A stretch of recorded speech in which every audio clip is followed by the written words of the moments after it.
এক ভাই জানতে চেয়েছেন কোন ধরনের বাদ্যযন্ত্র ও গান হালাল এবং কোন ধরনের গান গাওয়া হারাম।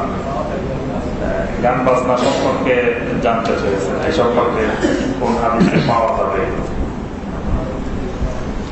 আলহামদুলিল্লাহ ওয়াসসালাতু ওয়াসসালামু আলা রাসূলিল্লাহ ওয়া আলা আলিহি ওয়া আসহাবিহি ওয়া ওয়ালা। গান বাজনা বাদ্য সম্পর্কে ইসলামের আসলে দৃষ্টিভঙ্গি কি, প্রশ্নের উদ্দেশ্যটা সেটাই আর কি।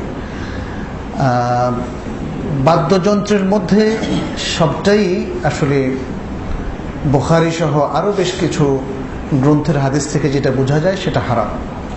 শুধুমাত্র একমুখী দফ, এইটা দুটো উপলক্ষে খুশি করার জন্য কিশোরদেরকে অনুমতি দেওয়া হয়েছে। সেটা হচ্ছে বিবাহ এবং ঈদ, বিবাহ এবং ঈদ। আর এছাড়া যে কোনো মিউজিক্যাল ইনস্ট্রুমেন্ট যেটাকে সঙ্গীত বলা হয়, বাংলা ভাষায় মিউজিককে বলা হয় সঙ্গীত, সেটা নিষিদ্ধ। মাআজিফ, আরবিতে মাআজিফ, হাদিসের ভাষায়ও মাআজিফ বলা হয়েছে এবং এটাকে কিয়ামতের আগের লক্ষণের মধ্যে নিয়ে যাওয়া হয়েছে। তাইলে কিয়ামতের আগে খারাপ জিনিসগুলোই লক্ষণ হিসাবে প্রকাশ পাবে, এটাই রাসূল সাল্লাল্লাহু আলাইহি ওয়াসাল্লাম ভবিষ্যৎবাণী করেছিলেন। এবং এর সাথে খুমুরের কথা বা যে মদের কথা উল্লেখ করা হয়েছে। গানের মধ্যে গান হচ্ছে যেটাকে আমরা কবিতা বলি, সেটাকে আবৃত্তি করলে কবিতা বলি, আর সুর করে বললে গান বলি। এই তো গানের মধ্যে সেটা যেটার মূল হচ্ছে আসলে কবিতা, এটা সবচেয়ে নিষিদ্ধ নয়। এখানে শালীন সুন্দর যেটা যেটা তৌহিদের পক্ষে, যেটা ইমানের পক্ষে, যেটা দ্বীনের পক্ষে, কোরআন এবং সুন্নাহর বক্তব্যের পক্ষে, এই ধরনের কবিতা বা গান সেটা জায়েজ আছে। আর যে সমস্ত গানগুলো অন্যায়ের পক্ষে, হকের বিপক্ষে, অশ্লীলতার পক্ষে, অবৈধ প্রণয় কিংবা আরো বিশ্রী বিশ্রী জিনিসের পক্ষে, কুফরির পক্ষে, শিরকের পক্ষে, সেগুলো সবই হারাম। আচ্ছা, কে গান গাবেন অথবা কে কবিতা আবৃত্তি করবেন এ বিষয়ে কিছু বিধিনিষেধ ইসলামে আছে। যেমন গান জায়েজ, এই যে গানটা টেক্সট আমাদের সামনে আছে, যেমন কবি নজরুলের এক আল্লাহ জিন্দাবাদ, খুব সুন্দর একটা গান।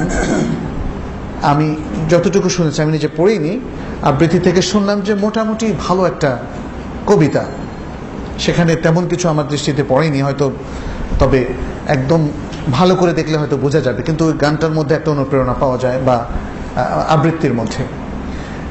এটা হচ্ছে লিখিত টেক্সটের ব্যাপারে বক্তব্য, কিন্তু কে গাবেন, কে আবৃত্তি করবেন, সবার সামনে এসে কি কোনো মহিলা এসে আবৃত্তি করবেন?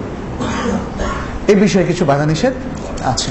মেয়েরা মেয়েদের মধ্যে আবৃত্তি করতে পারে, ছেলেদের মধ্যে নয়, এবং ছেলেরা ছেলেদের মধ্যে আবৃত্তি করতে পারে। তবে এখানে আরেকটা জিনিস একটু জানিয়ে রাখি, সালাফে সালেহীন কণ্ঠস্বরকেও খুব গুরুত্ব দিয়েছেন। যে সাধারণভাবে যদি ওই ছেলেরা, অল্প বয়সী ছেলেরা আবৃত্তি করে, যেটা যাদের কণ্ঠস্বর পুরোপুরি মেয়েদের মতো, এটাকেও সালাফে সালেহীন নিরুৎসাহিত করেছেন এবং অনেকে বলেছেন এটাও জায়েজ নেই।